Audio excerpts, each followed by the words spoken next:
Cuando Jesús salió del templo y se iba, se acercaron sus discípulos para mostrarle los edificios del templo.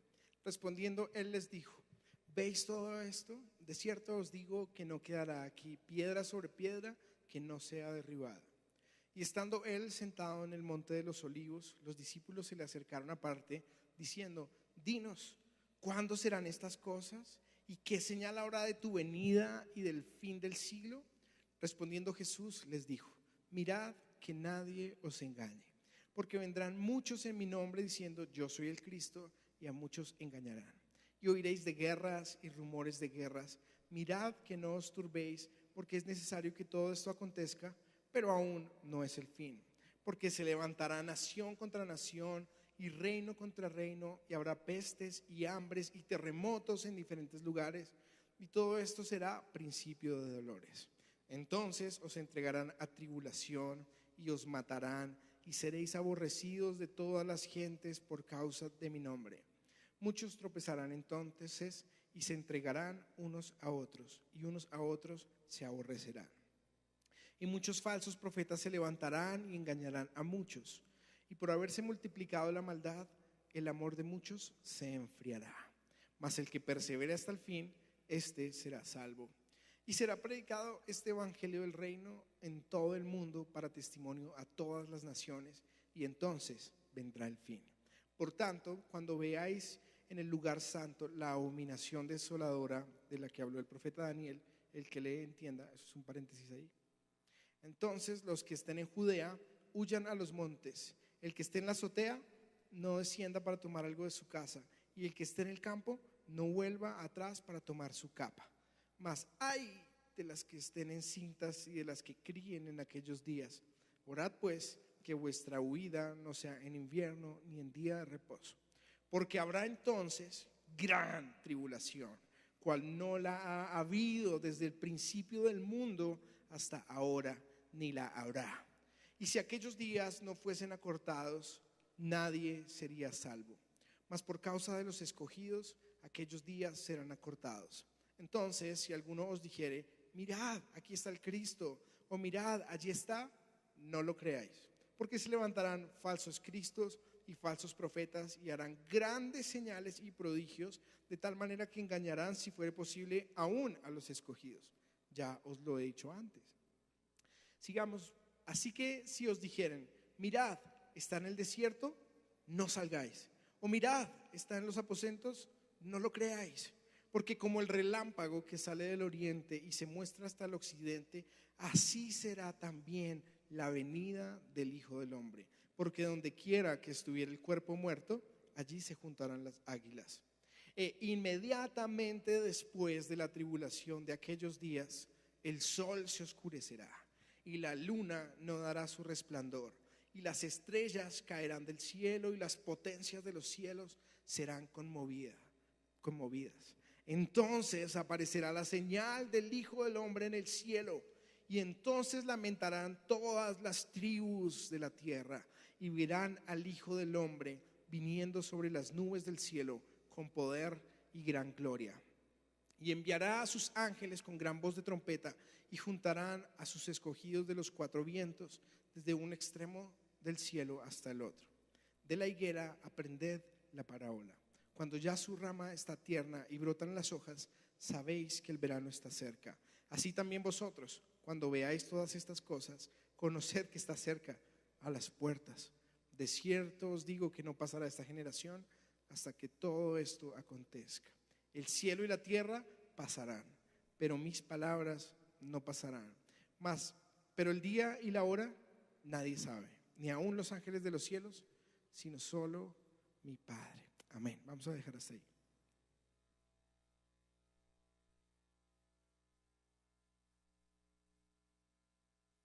Vamos a ver 10 puntos, 10 profecías del fin de los tiempos.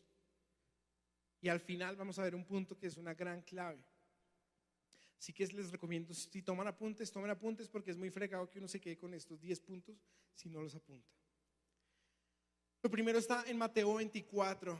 Dice: mirad que nadie os engañe, porque vendrán muchos engañadores en mi nombre diciendo: yo soy el Cristo, y a muchos engañarán. Hubo un señor que se llamó John Nichols Tom, vivió en el 1799, se rebeló contra el gobierno y decía ser el salvador del mundo y la reencarnación de Jesucristo. ¿Qué tal? Fue asesinado por los soldados británicos en la batalla del 31 de mayo. Murió, o sea que no era Jesucristo. En el 1817 vino alguien que se llamó Baha'u'llah, nacido en una familia musulmana en 1844. Afirmó ser el cumplimiento prometido y profetizado acerca de todas las grandes religiones del mundo. En 1833 hubo uno que se llamó William Davis. Fue el líder de una secta, de una gran secta, y afirmaba ser Jesucristo. Tanto que luego, cuando su hijo nació, él dejó de decir que era Jesucristo y dijo que ahora él era Dios el Padre y que su hijo ahora era Jesús. Este caso fue muy famoso en los Estados Unidos. Es de un señor que se llamaba Jim Jones.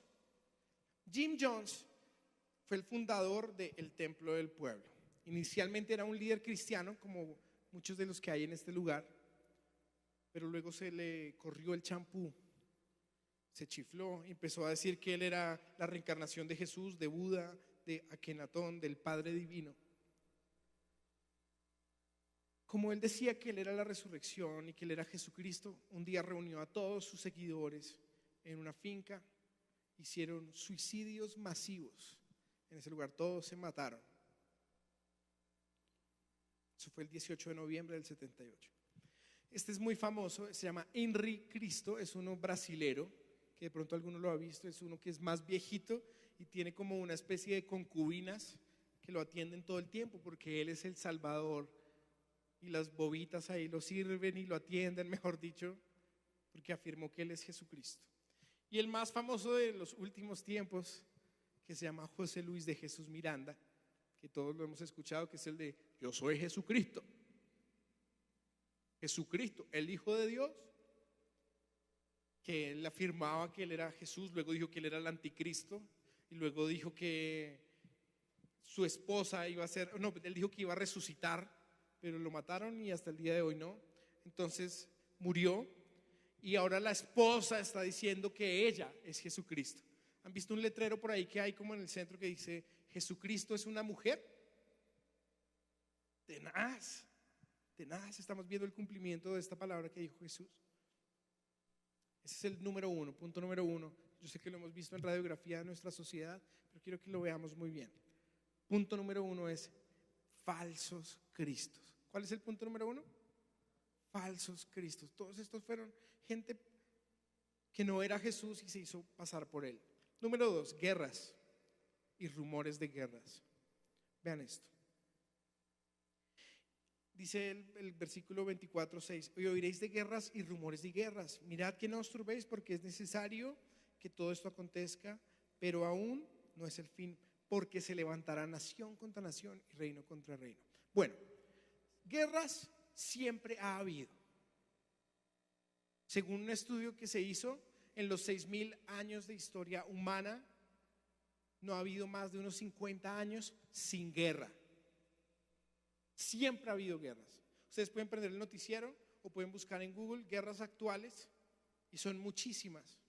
En este momento, por ejemplo, esta semana que pasó, desde la Franja de Gaza se mandaron 100 misiles contra Israel. Solamente unos poquitos pudieron pasar y no le hicieron daño a nadie porque ya todos estaban en búnkers. Y luego cogió Israel, obviamente, y le respondió y eliminaron muchísimos objetivos militares en la Franja de Gaza. La semana pasada pasó algo similar en Siria porque se estaba metiendo Irán. Bueno, hay guerras todo el tiempo. Pero la palabra de Dios dice que además de que hubiera guerras y rumores de guerras, iba a haber algo. Dijo que se levantará nación contra nación y reino contra reino. Y esto no había ocurrido sino hasta la Primera Guerra Mundial. En la Primera Guerra Mundial, que se llamó la Guerra de las Naciones, se empezaron a juntar algunos países de la Liga Árabe, se empezó a meter Estados Unidos, se empezó a meter Alemania, se empezó a meter Europa y se empezaron a meter tantas naciones que se llamó la Primera Guerra Mundial. Tuvo el cumplimiento de esta palabra en esa época. Y la Segunda Guerra Mundial, que fue terrible, hubo más de 100 millones de muertos en la Segunda Guerra Mundial. Imagínense 100 millones de muertos. Si en este salón habrá en este momento, ¿como cuántos estamos acá? ¿Unos 100? Más o menos unos 100, porque hay huequitos en las sillas. Ahora imagínense esto multiplicado por millones. 100 millones de personas hubo muertos en la guerra mundial. Bueno, la tercera que dijo el Señor es que iba a haber pestes. La viruela, que es la peste más grande que ha existido, ha matado más de 300 millones de personas. El sarampión ha matado más de 200 millones de personas. Hubo una que se llamó la pandemia de la gripa o de la gripe. ¿Se dice gripa o gripe? ¿Gripe? Entonces, ¿estoy agripedo? Ok, malísimo. Esta pandemia de la gripe mató entre 50 y 100 millones. Hubo una que fue muy famosa que se llamó la peste negra o la peste bubónica, que murieron más de 75 millones de personas. Y hay uno que es famoso, está en la actualidad, ha matado más de 25 millones de personas, pero dicen que más o menos 7 de cada 10 personas pueden estar infectadas, y es el síndrome de inmunodeficiencia adquirido, VIH, SIDA. Wow, tremendo. ¿Se ha cumplido esta palabra? Claro. Ese es el punto número 3, las pestes. ¿Cuál es el punto número 3? Pestes. Cuarto, dice que habrá hambres. Les quiero leer algunos datos. Estos datos no son inventados, son sacados de Naciones Unidas, del Programa de Alimentación de la ONU. Dice así: alrededor de 795 millones de personas en el mundo no tienen suficientes alimentos para llevar una vida saludable y activa. Eso es casi 1 de cada 9 personas en la tierra. O sea, hambre en el mundo. En este momento no estamos en el peor momento de hambre en el mundo. Ya se superó como la crisis donde hubo más hambre. Ahorita hay demasiados programas de alimentos y se están haciendo, por ejemplo, Bill Gates está metido haciendo un programa de alimentos para que todo el mundo pueda tener alimentación. Entonces se ha disminuido. Pero imagínense, 795 millones de personas no tienen para comerse un brownie al día. Las calorías de un brownie. Otro dato: la gran mayoría de las personas que padecen hambre en el mundo viven en países en desarrollo donde el 12% de la población presenta desnutrición. Asia es el continente con la mayor cantidad de personas en el mundo que padecen hambre, 2/3 en total. La gran mayoría están en la India o están en países de África. África subsahariana es la región con mayor prevalencia, o sea, la desnutrición más vasta se vive en este sector. Y el último: 1 de cada 6 niños, aproximadamente 100 millones, en los países en desarrollo presentan peso inferior al normal. Entonces son estas fotos que nos muestran de Etiopía, de Somalia, donde muestran a los niños como de documental. Porque 1 de cada 6 niños en los países en desarrollo tienen peso inferior al normal. Es más, acá en Colombia hay muchos lugares, ustedes que han ido en misiones lo deben saber, donde hay desnutrición, donde, o sea, por culpa de la misma cultura que se maneja en las diferentes regiones, hay desnutrición. Tremendo, ¿no? Ese es el punto número 4, hambres. ¿Cuál es? Entonces ya van. ¿Cuál fue el primero? Falsos cristos. Siguiente, guerras. Siguiente, pestes, hambres. Y va el quinto, dice: y habrá terremotos en diferentes lugares. El terremoto más grande de la historia de la humanidad, el que se tiene,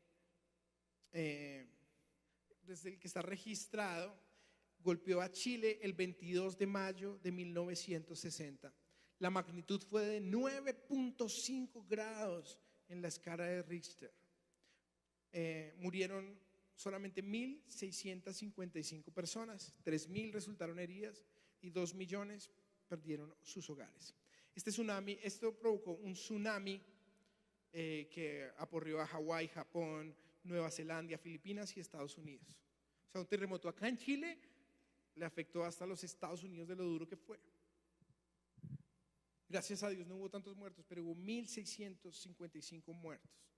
Y ha sido el más grande de todos. ¿Se imagina que hubiera acá en Bogotá un terremoto de 9.5? Sería terrible.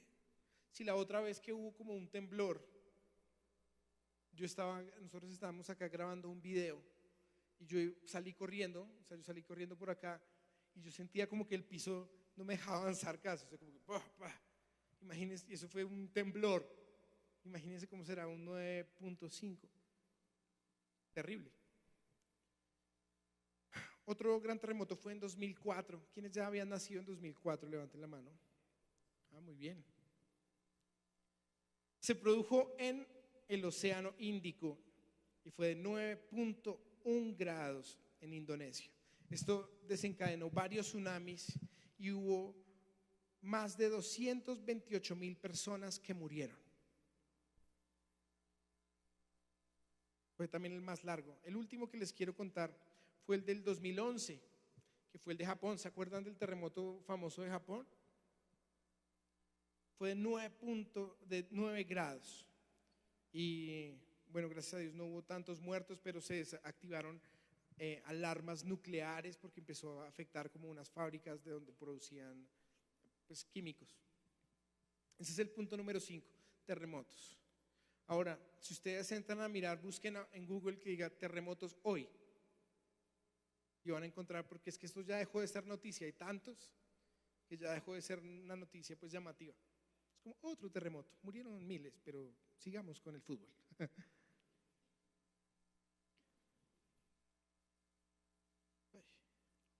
Se me fue, denme un segundo.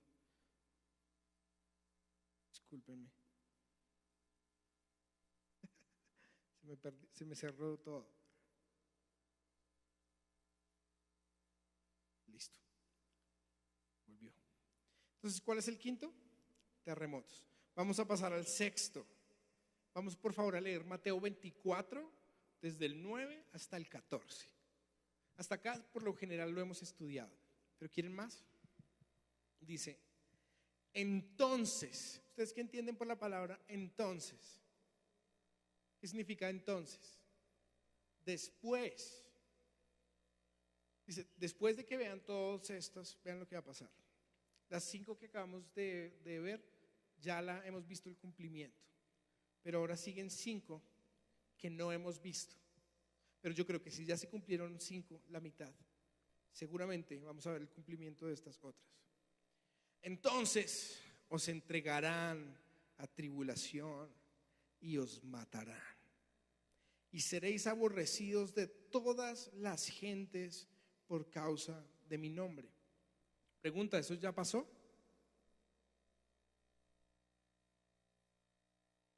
¿Ya pasó que toda la gente odia a los cristianos?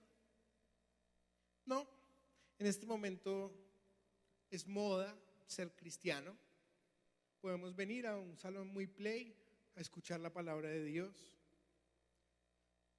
Uno de los candidatos ahorita dijo que era cristiano o que había orado aceptando a Jesús. En los Estados Unidos son cristianos. En muchos de los países del mundo hay cristianos reunidos el día de hoy a esta hora. Entonces, ¿pero qué dice la palabra de Dios? ¿Qué va a pasar? Leámoslo. Entonces está hablando de los discípulos del Señor. ¿Cuántos son discípulos del Señor? Amén. ¿Para bien o para mal? Somos discípulos del Señor. Para bien. Pero vean lo que dice. Entonces significa ustedes, os entregarán a tribulación. ¿Qué es tribulación? ¿Qué entienden ustedes por la palabra tribulación? Problemas, ¿cierto? Cuando por ahí alguna tía de esas viejitas dice, uy, estoy más atribulada. Significa en problemada, en dificultades. Dice que viene una época en la que será persecución de la iglesia cristiana. Tanto que toda la gente va a odiar a las personas, dice ahí, por el nombre de Jesús. Todo el que se llame cristiano, todo el que utilice el nombre de Jesús, va a ser perseguido, va a ser matado, va a ser aborrecido. Ahorita nosotros cargamos nuestras camisetas que dicen hincha a morir por Cristo. Suena como wow, qué chévere esta marca que ustedes tienen de HMXC. Jesús, la gente se pone camisetas de Jesús y es super play. Pero va a llegar el momento donde todas las personas van a odiar a los cristianos. Y dice, después de que se cumplan todas las primeras 5 que hemos visto el cumplimiento, va a venir esto.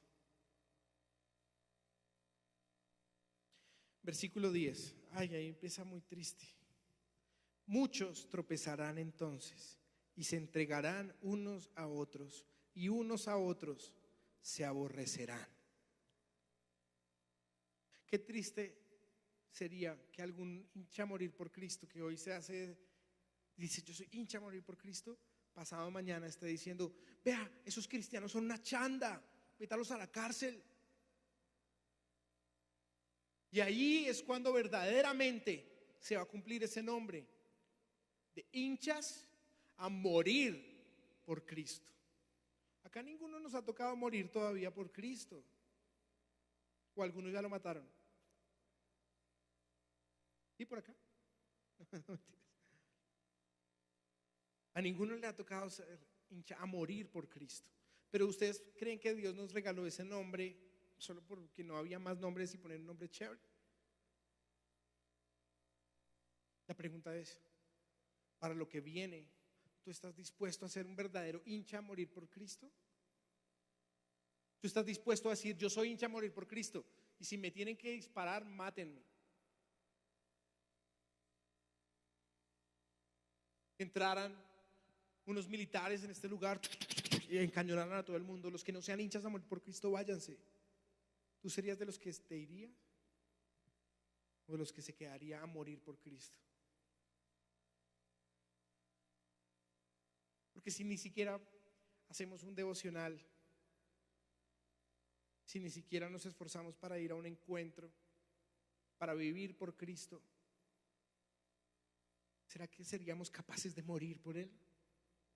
Yo creo que lo que más nos sirve de esta palabra es esta parte. Tenemos que prepararnos para lo que viene. Ya se cumplió todo lo demás. Es como un reloj. Va pasando esto y ahora sigue nuestro turno. Y en nuestro turno, en este momento, tenemos que prepararnos. Porque lo que viene, ¿quieren leerlo? Versículo 11. Y muchos falsos profetas se levantarán y engañarán a muchos. Y por haberse multiplicado la maldad, el amor de muchos se enfriará. Wow, tremendo. O sea que se van a empezar a levantar líderes en diferentes lugares. Dios nos libre que Ecofamiliar sea una de esas iglesias que ni uno se levante. Amén. Pero alrededor del mundo se van a empezar a levantar falsos profetas, pero no perdedores como José Luis de Jesús Miranda, que es un bobo que se hizo llamar Jesucristo. No, gente a la que de verdad va a manejar la Biblia para engañar, que van a manejar la doctrina y te van a invitar. Puede que algún día te inviten y te digan, ven, te invitamos a esta iglesia que aquí sí se estudia la palabra de Dios.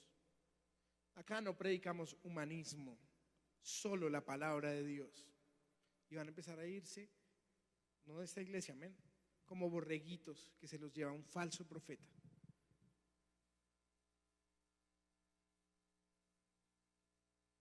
Versículo 13, la gran clave. Leámoslo todos, por favor. 1, 2, 3. Mas el que persevere hasta el fin, este será salvo. ¿Sabes? Tristemente yo tengo que confesarles que a lo largo de estos 18 años He visto muchos líderes que sirven al Señor con todo su corazón por un tiempo. Luego, por alguna razón, se desmotivan o caen en algún pecado sexual y se apartan. Y se hacían matar por Jesús. ¿Alguno le ha pasado de pronto que ha visto en su barca gente que llegó, tanta gente que dio encuentro, que llegó a este lugar y le pidió: perdóname, mamita, por todo lo que yo te he hecho?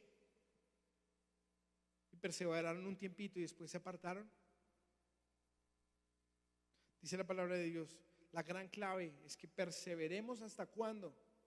Hasta el fin. Versículo 14. En esa época que está muy cerca para empezar a suceder, va a pasar esto: y será predicado el evangelio del reino a toda criatura, y entonces vendrá el fin. O sea que mientras que vean, dice la palabra de Dios que estaban los discípulos encerrados en Jerusalén con miedo, y vino el Espíritu Santo. Eso lo pasó en el tiempo con Dios de esta semana. ¿Alguno lo leyó? Dice: pero vendrá sobre ustedes el Espíritu Santo y me serán testigos en el mundo. ¿Saben cómo ellos fueron testigos? Aunque ya habían recibido el Espíritu Santo, seguían en Jerusalén y no habían salido a ningún lado. Pero vino la persecución y ahí fue que fueron a todo el mundo y hasta América llegaron predicando. O sea que durante la persecución, ¿eso va a debilitar el evangelio de Cristo? No.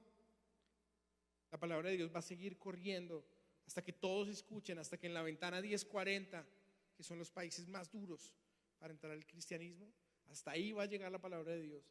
Muchos musulmanes se van a empezar a convertir. Ahí tenemos que hacer un salto. Bueno, el punto número 6, se me olvidó decir el título, perdón, se llama la tribulación. ¿Cómo se llama? La tribulación. La palabra de Dios nos enseña de estos tiempos que van a ser exactos, y la tribulación, o sea, donde arranca la persecución de los cristianos, va a durar 3 años y medio. ¿Cuánto va a durar? 3 años y medio. ¿Y dónde lo dice? Vamos a ir a Daniel 9:24.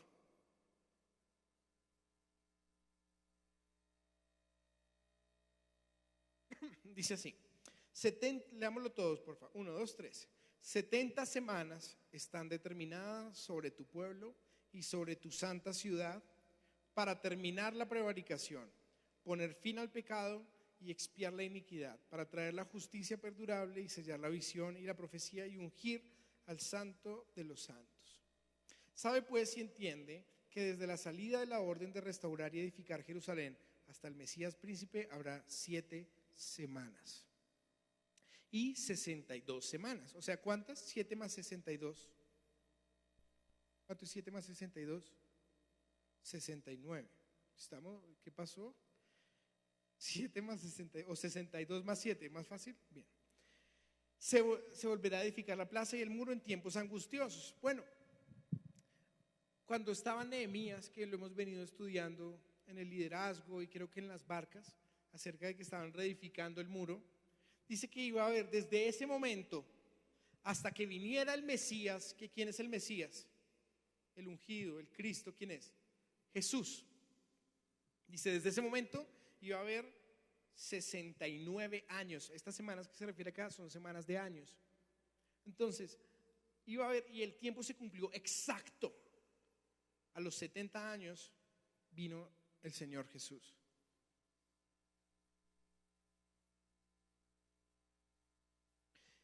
Versículo 26. Y después de las 62 semanas se quitará la vida al Mesías. Wow, tremendo que dijera eso en el Antiguo Testamento, ¿no?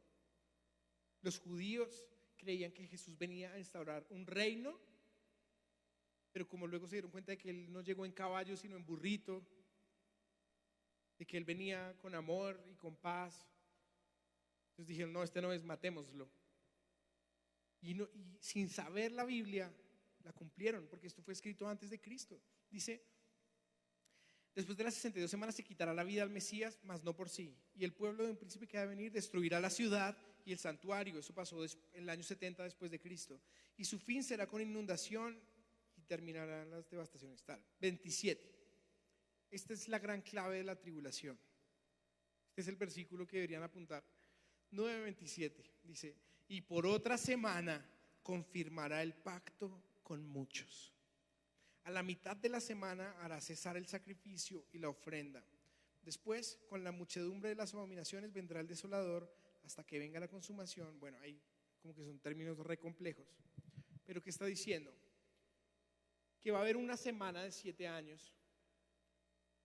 Una semana de años es un día, es un año, ¿sí? 2 días, 2 años, 3, así. Si es una semana, ¿cuántos años son? 7 años. Dice que va a haber un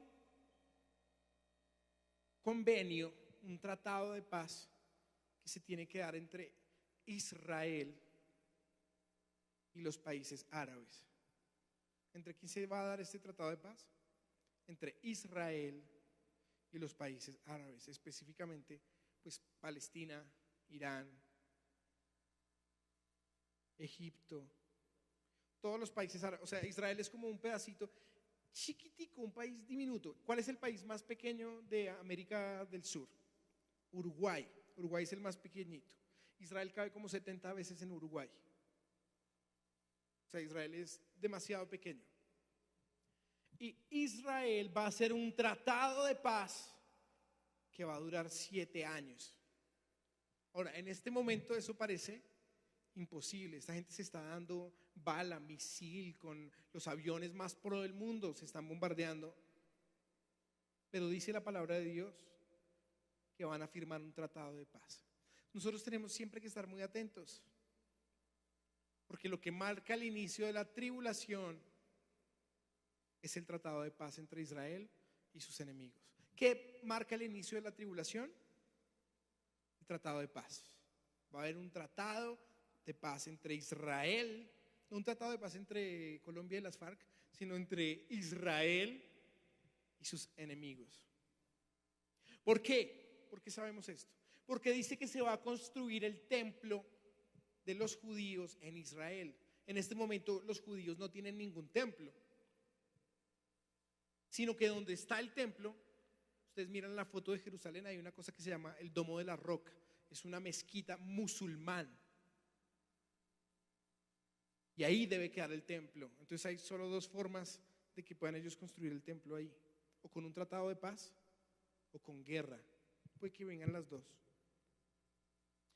Ok, ¿quieren seguir? Ese es el sexto. ¿Cómo se llama el sexto? La tribulación. El séptimo, vean, les voy a decir el nombre del séptimo. Se llama la bestia. ¿Cómo se llama? A bestia. Está en Mateo 24:15. Vamos a leerlo, por favor. Hay algunos nombres que suenan complejos, pero cuando uno los empieza a buscar en toda la Biblia, entiende de qué se trata. Este es uno de estos.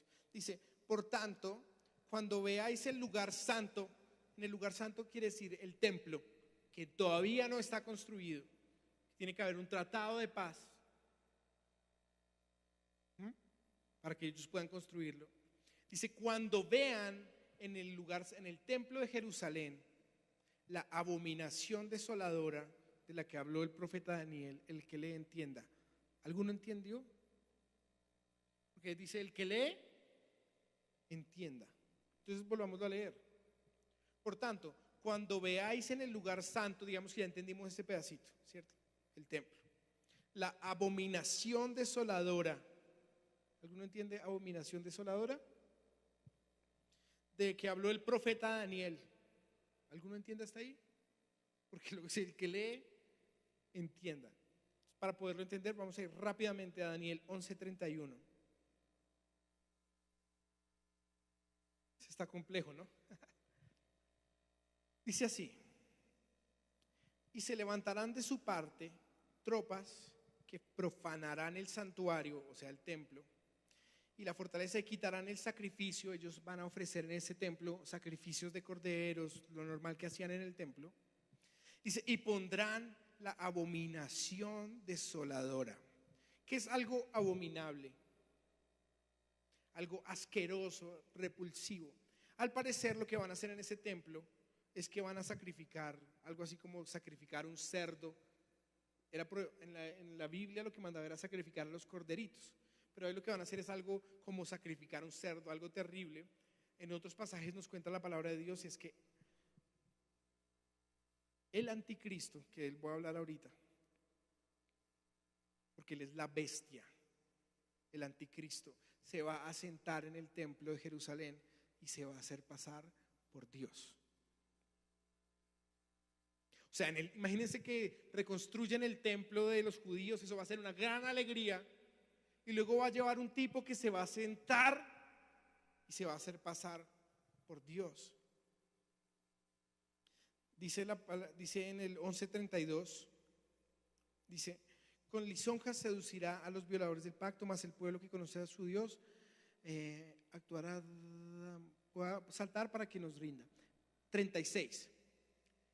Y el rey hará su voluntad y se ensoberbecerá, o sea, se va a volver arrogante y se engrandecerá sobre todo Dios. Y contra el Dios de los, ahí ven que está en mayúscula, Dios de los dioses, ese es el nuestro.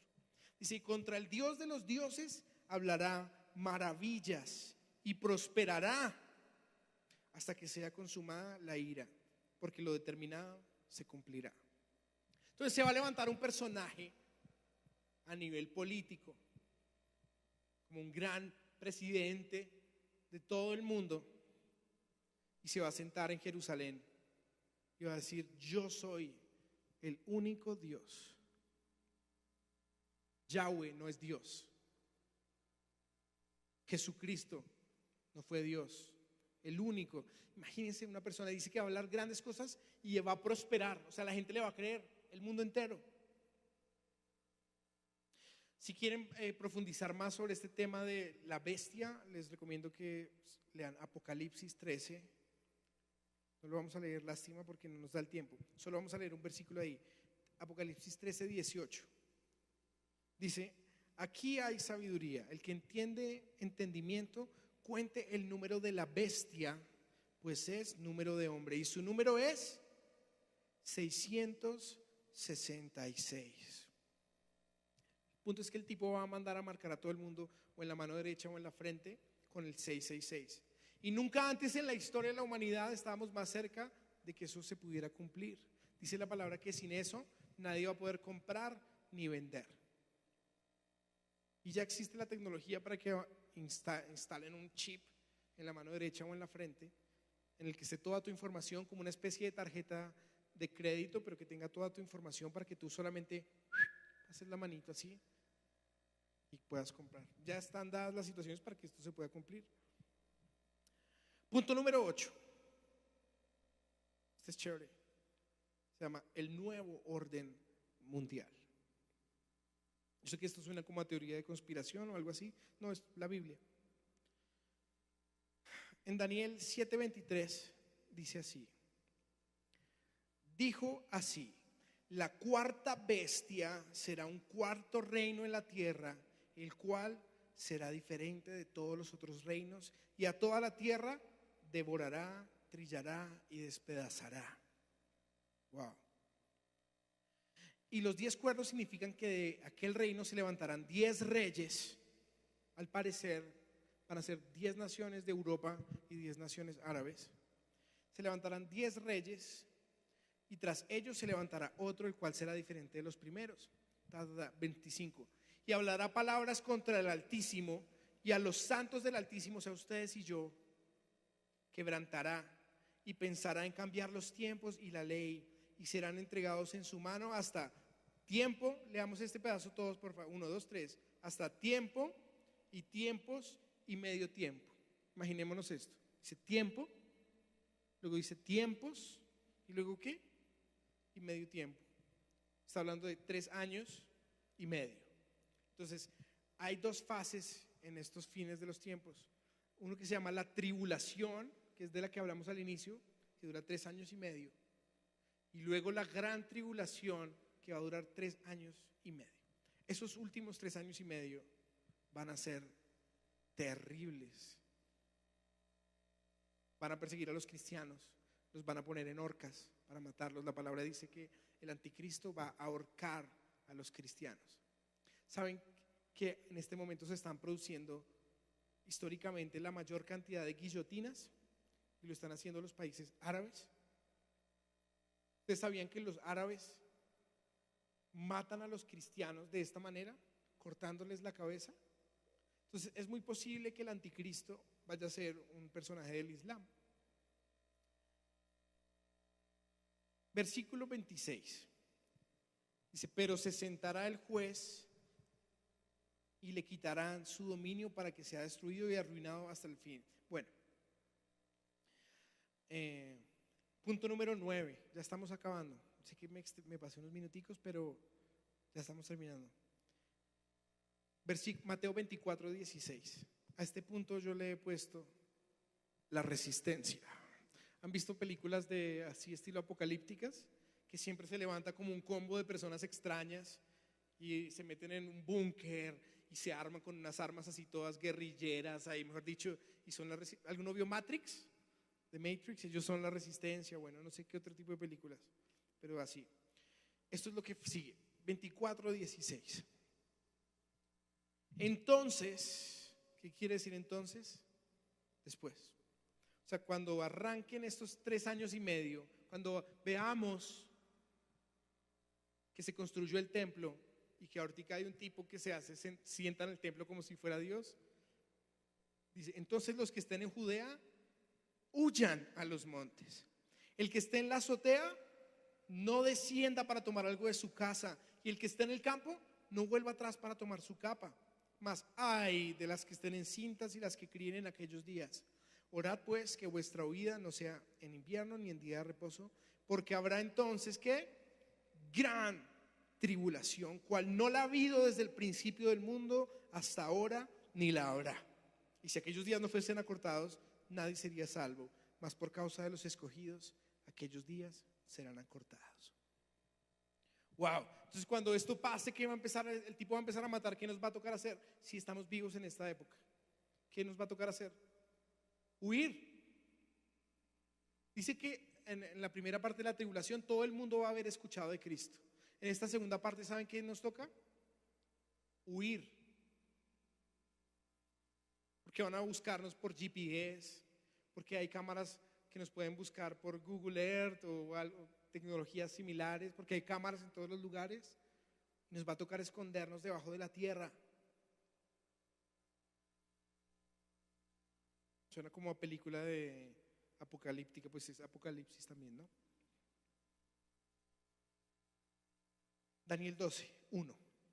En aquel tiempo se levantará Miguel, o sea, no Miguel, pastor de Medellín, sino el gran príncipe que está de parte de los hijos de tu pueblo, y será tiempo de, todos leámoslo, será tiempo de angustia, cual nunca fue desde que hubo gente hasta entonces. Pero en aquel tiempo será libertado tu pueblo. Todos los que se hallen escritos en el libro, estamos estudiando los domingos acerca de los libros del cielo. Uno es el libro de la vida, es este. Y muchos de los que duermen en el polvo de la tierra serán despertados, unos para vida eterna y otros para vergüenza y confusión perpetua. Voy a saltarme hasta el versículo 4 para correr, ¿sí? Pero tú, Daniel, cierra las palabras y sella el libro hasta el tiempo del fin. Muchos correrán de aquí para allá y la ciencia aumentará. Un paréntesis, porque dice correrán de aquí para allá y la ciencia aumentará. Esto no se da sino hasta la revolución industrial. O sea, duraron más o menos 4.000 años de la historia humana en los que el hombre se estuvo desplazando en caballo. Simón Bolívar, ¿cómo libertó a Colombia? En caballo. Lo mismo que Alejandro Magno y los griegos. Bueno, caballo, o sea, caballo. Eso nunca había avanzado la tecnología. Pero ahorita ya hay carros, ya cualquier persona puede ahorrar un poquito y se compra un carro o una moto y puede andar, recorrer en menos tiempo. Ahora existen los aviones. Eso no existía. Dice, esa es una señal. Dice, cierra las palabras, muchos correrán de aquí para allá y la ciencia aumentará. Lástima, no podemos leer todo eso porque es chévere, pero vamos a saltar al versículo 8. Ahí va a hablar de cuándo es el fin de la gran tribulación. Dice, y yo oí, ¿más qué? No entendí. De pronto alguno en este momento se siente así. Uy, eso está muy retenaz, pero no entiendo, pero chévere. Así está Daniel. Imagínense si nosotros con toda la tecnología que tenemos el día de hoy y entender estos pedazos es como que, uy, necesita uno mucho tiempo. Imagínense este man que se la mostraron así toda en un momentico. Yo oí, más no entendí. Y dije, Señor mío, ¿cuál será el fin de estas cosas? Él respondió, anda Daniel, pues estas palabras están cerradas y selladas hasta el tiempo del fin. Muchos serán limpios y emblanquecidos y purificados. Los impíos, ¿qué harán? Procederán impíamente. Y ninguno de los impíos entenderá, pero los entendidos comprenderán. Wow, amén. Mateo 24:23 dice, entonces, si alguno os dijere, o sea, al final de la gran tribulación, si alguno os dijere, mirad, aquí está el Cristo, o mirad, allí está, no lo creáis, porque se levantarán falsos cristos, o sea, eso sí va a ser como tenaz, y falsos profetas y harán grandes señales. O sea, se está refiriendo no a Juan de Jesús Miranda, que no hizo nada, sino está hablando de falsos cristos que van a hacer señales y prodigios, que engañarán, si fuera posible, hasta los escogidos. Ya os lo he dicho antes, así que si os dijeren, mirad, está allá, no. Bueno, en Daniel acaba de decir, no lo leímos porque no nos dio el tiempo, pero dice que al final de los 3 años y medio termina la gran tribulación y falta el episodio más genial de todos los episodios. Es el número 10. Se llama la segunda venida de Jesús. Lo que les voy a leer, vean, Marvel con su Avengers de ahorita, que es la mejor película que yo he visto, no le llega a los pañales, mejor dicho, no le llega a los talones de lo que va a ser la segunda venida de Cristo. Thanos es un pobre patinchado al lado de lo que viene. Mateo 24:29. Vean cómo va a ser la llegada de Jesús. Leámoslo todos, por favor. 1, 2, 3. Inmediatamente después de la tribulación de aquellos días, el sol se oscurecerá. ¿Qué va a pasar? La luna no dará su resplandor y las estrellas caerán del cielo, o sea, una lluvia de meteoritos, y las potencias de los cielos serán conmovidas. Entonces, o sea, después aparecerá la señal del Hijo del Hombre en el cielo. ¿Qué señal será? Algunos dicen que puede ser una cruz, algunos dicen que la señal es que el sol se apague, así como va a pasar. Entonces lamentarán todas las tribus de la tierra y verán. ¿Por qué lamentarán las tribus de la tierra cuando llegue Jesús? Porque en la época en la que el Señor Jesús va a venir, todos odian a los cristianos, ¿se acuerdan? Todos van a estar odiando a los cristianos. Los que queden son la resistencia, que vamos a estar escondidos en búnker. Si sobreviven. Yo por mi parte, si me toca vivir, yo sí planeo hacer mi búnker y comprar mis armas y todo eso. Amén.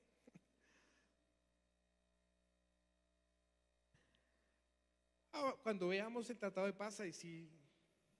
Bien, sigamos entonces.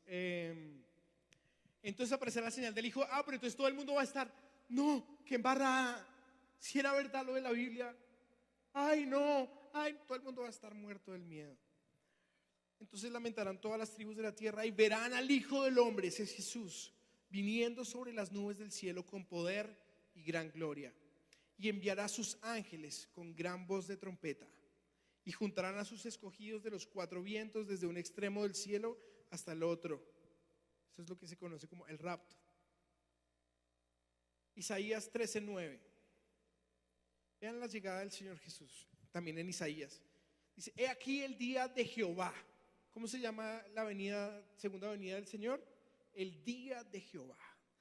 He aquí el día de Jehová viene terrible y de indignación y ardor de ira para convertir la tierra en soledad y raer de ella a sus pecadores. Por lo cual las estrellas de los cielos y sus luceros no darán su luz, y el sol se oscurecerá al nacer y la luna no dará su resplandor, y castigaré al mundo por su maldad y a los impíos por su iniquidad. Y haré que cese la arrogancia de los soberbios y abatiré la altivez de los fuertes. Joel 2:1. Tocad trompeta en Sión y dad alarma en mi santo monte. Tiemblen todos los moradores de la tierra, porque viene el día de Jehová, porque está cercano, día de tinieblas y de oscuridad, día de nube y de sombra. Como sobre los montes se extiende el alba, así vendrá un pueblo grande y fuerte, semejante a él no hubo jamás, ni después de él habrá en muchas generaciones. Delante de él temblará la tierra y se estremecerán los cielos, el sol y la luna se oscurecerán y las estrellas retraerán su resplandor. Muy bien, Amós 8:9. Lo que quiero que veamos es que en muchos pasajes de la Biblia dice que la gran señal cuando venga Jesús en las nubes, ¿cuál va a ser? El sol se oscurecerá y la luna no dará su resplandor y habrá lluvia de meteoritos. Tremendo. Amós 8:9. Acontecerá en aquel día, dice Jehová el Señor, que se ponga el sol a mediodía, o sea, se oscurezca al mediodía, y cubriré de tinieblas la tierra en día claro. Bueno, hay muchos más. Está Eclesiastés 12:1, está Ezequiel 32:7, está Joel. Bueno, pero no los vamos a leer. Listo, estudiémoslos, pero no los vamos a leer hoy.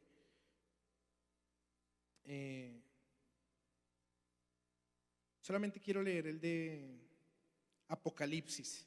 Porque hablar del fin de los tiempos y no leer el libro de Apocalipsis es como ir a un partido de fútbol sin balón.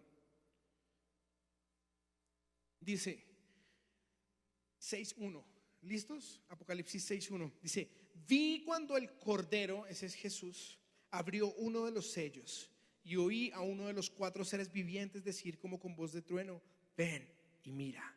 Y miré, y aquí un caballo blanco. Bueno, no, nos vamos a saltar todo esto. Perdónenme. Vamos al versículo 12, de ahí mismo. Es que si no se acaba la reunión. Ya se está acabando. Se acabó. Están acá en tiempo extra. Muy bien. Miré cuando abrió el 6º sello, y he aquí hubo un gran terremoto, y el sol se puso negro como tela de silicio, y la luna se volvió toda como sangre, y las estrellas cayeron sobre la tierra como la higuera deja caer sus higos cuando es sacudida. Y el cielo se desvaneció como un pergamino que se enrolla, y todo monte y toda isla se removió de su lugar.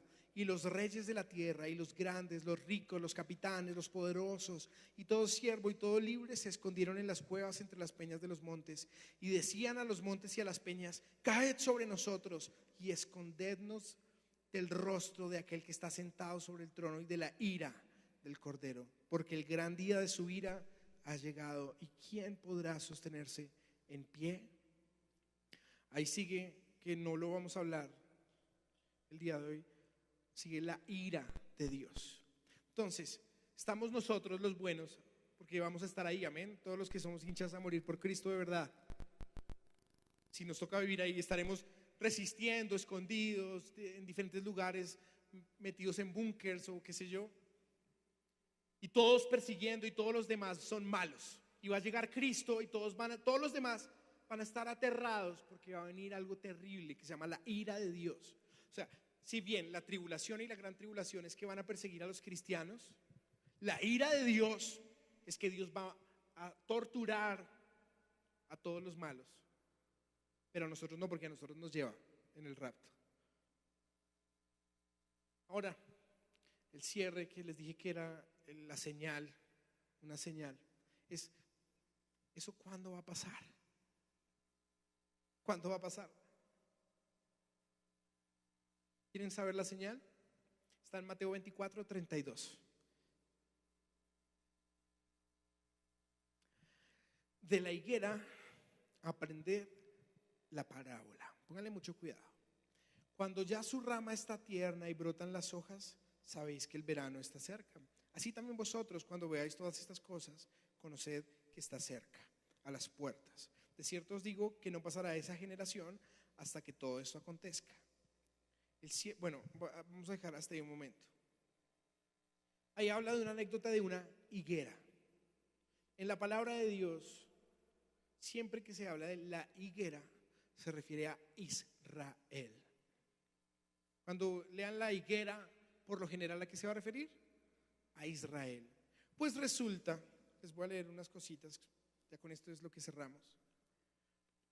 Israel volvió a su tierra en el año 47, 1947, porque desde la época de Cristo, o sea, hace 2000 años, Israel no tenía tierra. Israel fue sacada de su lugar por el Imperio Romano y desde ahí no tuvieron tierra, más ellos seguían guardando su religión judía, aunque ellos no creían en Cristo. Ellos crucificaron a Cristo. Ellos fueron repartidos por muchos lugares, pero ellos seguían conservando su religión. Luego existían tanto que hasta Hitler, ¿se acuerdan de Hitler? ¿Qué era lo que él hizo? Mató 6 millones de judíos, de israelíes. Y ellos no tuvieron tierra sino hasta después de la Segunda Guerra Mundial, que en el año 47 Gran Bretaña y las Naciones Unidas les dio un pedazo de tierra que se llama la tierra de Israel. Eso está conocido en la palabra de Dios como que la higuera va a volver a dar sus frutos. Quiero que rápidamente vayamos a Amós 9. ¿Por qué? Porque la llegada de Israel a su tierra activa el reloj de estas profecías. O sea, nada de lo que leímos puede suceder hasta que Israel estuviera nuevamente en su tierra. Amós 9. Vamos a leerlo todos. 9:14. Y traeré del cautiverio a mi pueblo. ¿Cómo se llama el pueblo de Dios? Israel. Y edificarán ellos las ciudades asoladas. Bueno, un segundo. Cuando Israel llegó hace 70 años, que se están cumpliendo en el mes de mayo, se cumplieron 70 años desde que Israel entró. La ciudad más moderna del mundo, que se llama Tel Aviv, era un desierto, no había nadie. Cuando Israel llegó a ese terreno, eran ruinas, nadie vivía en esos lugares.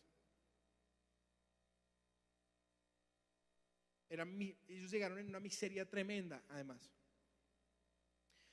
Sigamos, dice, pero edificarán ellos las ciudades asoladas, o sea, está todo destruido, y las habitarán.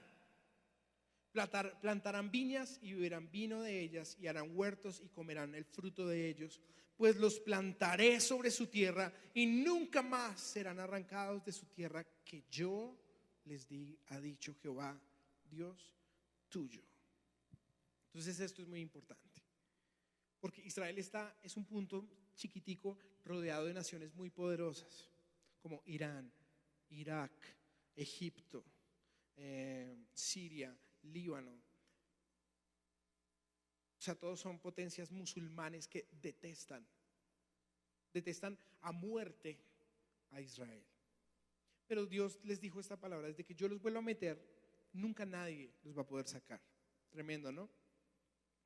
Isaías 66:8 dice: ¿quién oyó cosa semejante? ¿Quién vio tal cosa? ¿Concebirá la tierra en un día? ¿Nacerá una nación de una vez?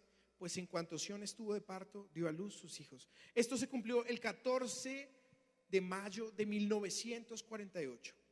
Ante los ojos incrédulos de los historiadores, los escépticos, dispersados por todo el mundo, los judíos volvieron a Israel es algo imposible que tienda a pasar. Si un colombiano se va para los Estados Unidos, tiene su familia en los Estados Unidos, que es una potencia mundial, ¿será que algún día dice, después de ya tener hijos y sus nietos dirían: uy, vámonos a Colombia? O sea, estar en la superpotencia mundial para venir a Colombia. Eso fue lo que pasó. Los judíos estaban en los Estados Unidos, en Gran Bretaña, bueno, en muchos lugares del mundo, y deciden volver a un desierto. Cuando ellos entraron y les dieron ese pedazo de tierra, las 7 naciones árabes hicieron una guerra contra Israel. Ellos no tenían ejército, no tenían fuerza aérea, no tenían militares. Lo único que tenían de militares era el Mossad, que es como unos espías repro. Vean esto, más de 1 millón de judíos volvieron después de la Segunda Guerra Mundial. En un solo día, como dijo Isaías, se convirtieron en una nación soberana e independiente. O sea, la palabra de Isaías se cumplió en el 48. Dice, no, vea, dice la Biblia que edificarían ruinas. Y esto es la gran señal. Todo este paso es la señal de que puede ser en este tiempo, o de que es. Dice, no había ni siquiera un árbol en Israel. O sea, ellos llegaron a una nación desértica en la que no había un solo árbol. Era un desierto. En 2 años, en una obra tremenda de ingeniería hidráulica, sembraron 6 millones de olivos.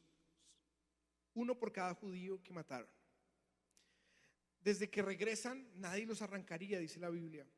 Más de 22 millones de árabes que los rodean y no los soportan les declararon la guerra en el 67. Es la famosa guerra de los 6 días.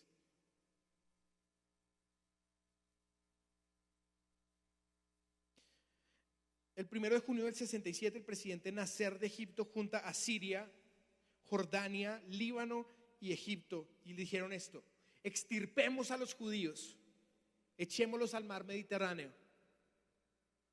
No había probabilidades de que Israel era 1 millón de personas. Y estamos hablando de 22 millones de personas alrededor.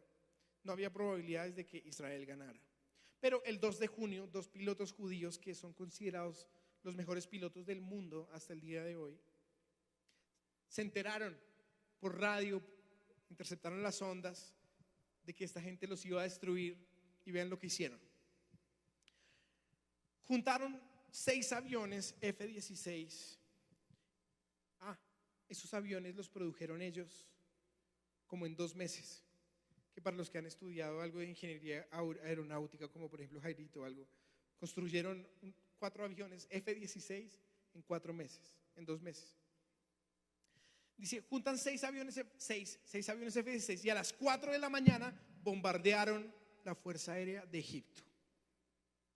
Les alcanzó el tiempo para seguir a Siria, luego llegaron al Líbano y a Irak. Y el 6 de junio avanzaron hasta el borde con Egipto, reconquistaron Jerusalén, la Franja de Gaza, las colinas del Golán. La Liga de las Naciones, que eran los árabes, les dice, ya, por favor, paren. O sea, esta gente, Egipto tenía unos 2.000 aviones. Israel llegó en la madrugada y les bombardeó, ¡pum!, cuando no se lo estaban esperando. Y descansaron al 7º día, porque dice la palabra de Dios, 6 días trabajarás y el 7º es el día de reposo. Dios les dio la victoria sobre todas las naciones árabes. Destruyeron la fuerza aérea de todas esas naciones árabes y por eso los odian. Destruyeron la fuerza aérea de ellos en 6 días y descansaron al 7º. El general Schwarzkopf, que venció en la guerra de Kuwait, vean lo que dice. Dijo que él había estudiado las guerras de Napoleón, de Alejandro Magno, y nunca había visto en la historia una guerra como la de los 6 días, porque escrito está, nadie va a poder vencer a Israel. ¿Cuál es la gran señal que activa todo el reloj profético que vimos hoy? Israel iba a volver a su tierra y ya Israel cumplió 70 años. Dice que la gente que pueda ver cuando Israel sea plantada como nación, no pasará esta generación, que es el resurgimiento de la higuera, hasta que todo esto acontezca. Muchachos, esa generación somos nosotros, y me atrevo a decir que somos la última generación. Nosotros, ustedes y yo, nuestros hijos, los que alcancen a vivir en esta época, somos la última generación. Y la pregunta es, ¿estás listo? ¿Estamos listos para lo que viene?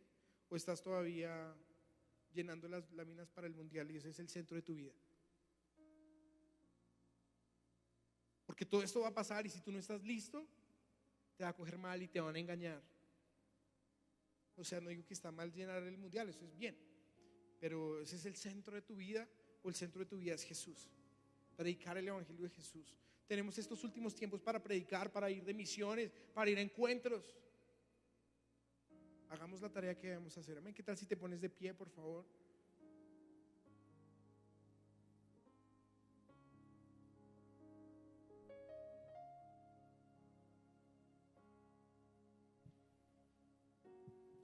La mayoría de los teólogos del mundo está de acuerdo en que el reloj profético de Dios se activa con el regreso de Israel a su tierra. O sea, lo que yo les estoy hablando no es como que, la revelación que Dios le dio a Dani.